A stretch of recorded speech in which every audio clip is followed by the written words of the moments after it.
World cup के शानदार matches का सिलसिला जारी है। अब सुकड़ के सिर्फ 2 मैच रह गए और 4 टीमें रह गई। सेमीफाइनल में टीम्स आ गई हैं। क्वार्टर फाइनल के मैचेस को आज बड़ा डिटेल डिस्कस करेंगे।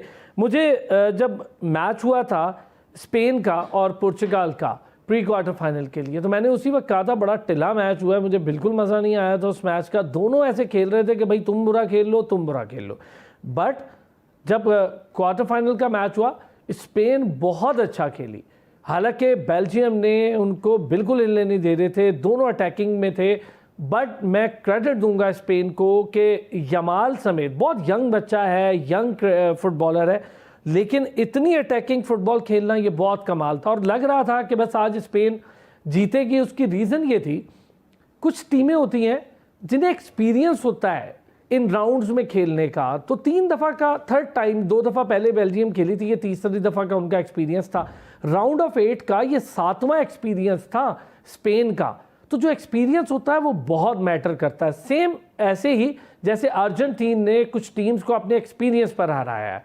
मैं क्वार्टर फाइनल की बात नहीं करूंगा क्योंकि उसके अंदर तो बिल्कुल सीधा मैच उन्हें मिल गया स्विट्जरलैंड का, तो 3-1 से उन्होंने हरा दिया। बट कुछ मैचेस बड़े टफ थे, अर्जेंटीन ने बहुत अच्छा खेला। इसी तरह जब हम बात करते हैं इंग्लैंड और नॉर्वे की, तो इंग्लैंड और नॉर्वे के मैच में एक्सपीरियंस मैटर कर रहा था। कमाल क्या किया उस पर आज मैं डिस्कस करूंगा। इंग्लैंड ने जो स्ट्रेटजी बनाई, मुझे तो मज़ा आ गया उस स्ट्रेटजी का। उन्होंने सिर्फ और सिर्फ बाकी प्लेयर्स के साथ तो जो मैन पोजीशन होती है, मैन टू मैन, वो ओके थी। उन्होंने इस तरह का घेरा बनाया और प्लानिंग की या फॉर्मेशन की कि एर्लिंग हॉलैंड के पास ही नहीं आ रहा था। 2 चीज़ें नहीं आ रही थी, एक ग्राउंड पास, एक हेड। अगर हेड आता, एर्लिंग हॉलैंड किसी वक्त भी उसको गोल में तब्दील कर सकता था। उड़ती हुई थोड़ी सी बॉल, यानी ज़मीन से उठी हुई अपिश बॉल होती तो वो बाईसाइकिल किक के तौर पर भी उसको कॉर्नर के ज़रिए कर सकता था। लेकिन उन्होंने उसको इस कदर कंट्रोल में रखा कि उसके पास नहीं गया। उन्होंने उसको ब्लॉक किया, चौक किया और एर्लिंग हॉलैंड को बेबस किया। यही वजह हुई जब एक्स्ट्रा टाइम पर मैच गया, एक्स्ट्रा टाइम पर एर्लिंग हॉलैंड को बाहर बुला लिया गया। इतना बड़ा प्लेयर, यानी उनका टॉपेस्ट प्लेयर, उसको बाहर बुलाना पड़ा क्योंकि वो समझ गए थे कि इसको उन्होंने चौक कर दिया है, इसको उन्होंने ब्लॉक कर दिया है, तो अब कोई मौका नहीं है कि ये खेले। फिर उन्होंने बाहर बुलाया और एक और खिलाड़ी की इंडक्शन हुई वहाँ। बट नॉर्वे, मैं फुली क्रेडिट दूंगा, जितना अच्छा नॉर्वे खेली है, कमाल खेली है, पूरा टूर्नामेंट बहुत अच्छा खेली है, मज़ा आ गया। अब आएंगे ज़रा फ्रांस मोरक्को के मैच पे।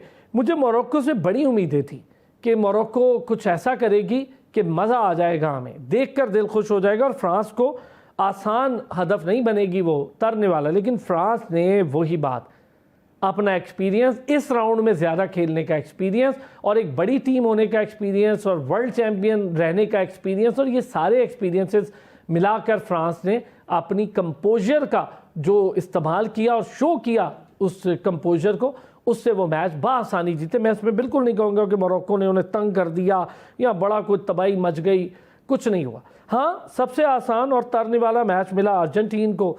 स्विट्ज़रलैंड उनके टक्कर की टीम ही नहीं थी, 3-1 से उन्होंने हरा दिया। लेकिन 2 मैचेस मुझे थे, एक मोरक्को फ्रांस और एक हमने इंग्लैंड और नॉर्वे का मैच। और जो मैच स्पेन ने खेला, बहुत अच्छा खेला, बड़ा मज़ा आया। वो डिज़र्व करती थी आगे जाने को। तो मैं खुल के कह रहा हूँ कि पिछले मैच की उन्होंने दाग धो दिए, मुझे बड़ा मज़ा आया और एक अच्छी टफ टीम नज़र आई। आज इन सारी चीज़ों पर बात करेंगे। और अब ये जो 4 टीमें हैं, इनमें मुझे ज़रा दुख ये है कि अर्जेंटीना और इंग्लैंड एक साथ खेलेंगे, लेकिन एक को खेलना ही होता है। 2 अच्छी और बड़ी टीमें खेलेंगी और निकल जाएंगी। स्पेन और फ्रांस में से मैं शायद फ्रांस के साथ हूँगा। क्यों होऊंगा, उसकी रीज़न हम प्रोग्राम में तय करेंगे।